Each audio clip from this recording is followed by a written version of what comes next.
I'm delighted to welcome Saru Jayaraman to our session on AI and work of the future here at MIT. As you know, Saru is the co-founder of the Restaurant Opportunity Center and is now president of One Fair Wage. She's also director of the Food Labor Research Center at the University of California, Berkeley. So Saru, welcome.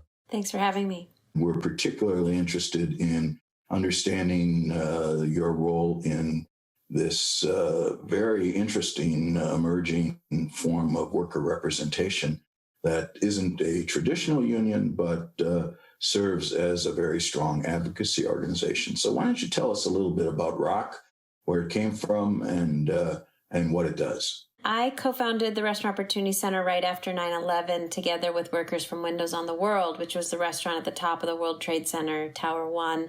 On that morning, about 73 workers died in the restaurant and about 13,000 workers lost their jobs in New York. And I was asked to start a relief center in the aftermath of the tragedy. And what started as a relief center grew into a national organization of thousands of workers and employers and consumers in the restaurant industry, and then evolved to become even bigger into One Fair Wage, a national campaign and coalition fighting to end all sub-minimum wages in the United States and including the service sector more broadly. So restaurant workers, now also gig workers and other tipped workers who are impacted by sub-minimum wages in the United States. You know, we are a nonprofit organization. We are not a union. We actually represent and organize both workers and employers, independent restaurant owners and consumers. So we're different in those ways. There's some things in common. We do obviously organize to fight for higher wages and working conditions in our sector. But I think what we're doing is more akin to what people might call sectoral bargaining in other parts of the world, in that we're not at the moment organizing individual workplaces. We are trying to raise wages and working conditions for a sector. And really, frankly, the contract is not with a single employer, it's with the public. It's a social contract. It's a contract to raise wages and working conditions for an entire sector. So we really look at the models in Europe of industrial labor agreements and sector-wide agreements to say that that's really what we need in this country with our industry, because our industry is so immense. It is 1 in 10 American workers almost. And it is the absolute lowest paying workforce in America. So traditional models won't work because of the scale of the industry and the need for wage and working conditions to go up, to increase, to improve more quickly than it's going to happen if we just go workplace by workplace. Well, what I find so fascinating about your approach is that it speaks to the needs of the restaurant workers, number one. Of course, that's essential, but also helps restaurant owners and managers to lead their organizations with what we call sometimes high road strategies.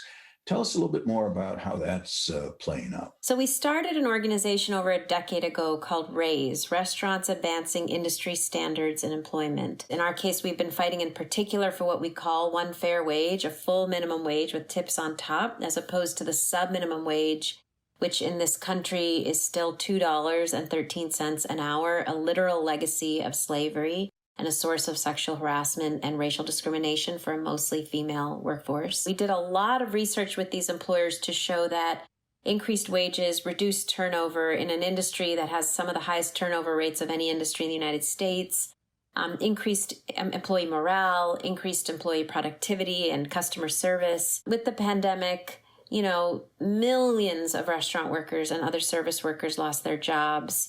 Millions were unable to access unemployment insurance because of the sub-minimum wage for tipped workers. And millions are now being called back to work for a sub-minimum wage when tips are down 50 to 75%. And many are saying, I won't do it. I won't go back and risk my life and risk my family's life for a $2 or $3 wage when tips are so low.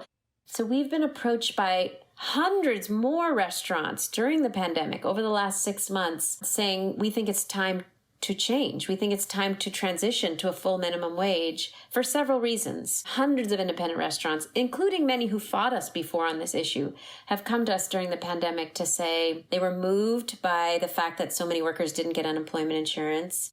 They were moved by the murder of George Floyd and the international uprising around racial equity.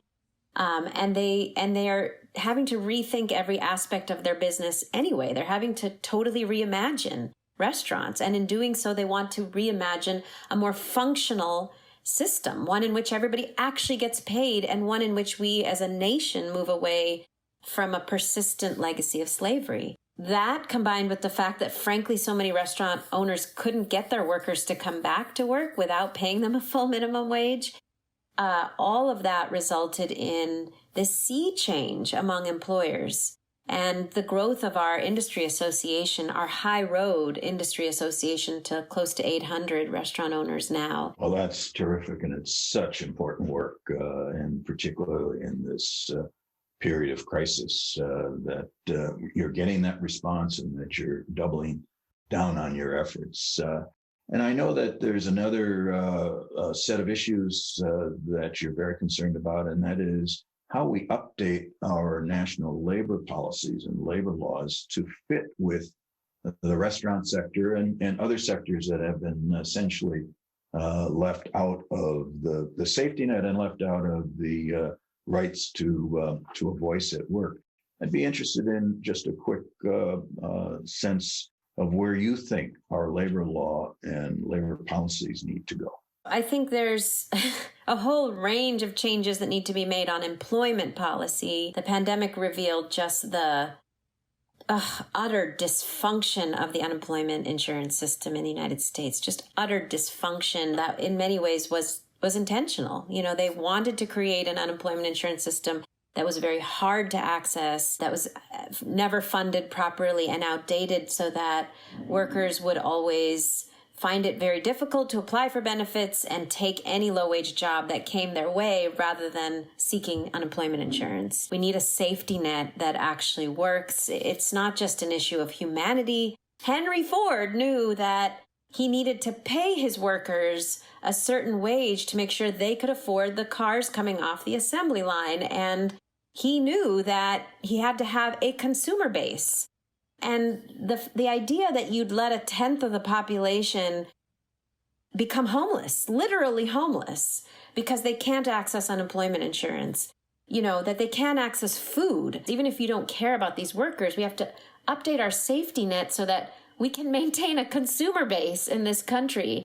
I don't know where people think small businesses are going to find consumers if the masses of people are unable to consume. At least for our industry, I think thinking sectorally is where it's at. We don't have that kind of time to be waiting for each workplace to be organized. We need to solidify rights of those workers to organize, absolutely. But in terms of thinking about power and voice at scale, I do think we need to be innovating with sectoral bargaining, at least in our sector, ways that we can lift wages and working conditions across a sector and even establish a floor for workers in sectors, in whole states or even federally. I think that is the future. That combined with workplace organizing is where we need to go. Well, this is a really important message and a laudable objective. I hope that we all get a chance to really work to make it happen. It's so critical. And I really appreciate the really good work and important work that you do and your colleagues do, and wish you all the best. So thank you for joining us today, and we'll take it from here. Thank you, Tom.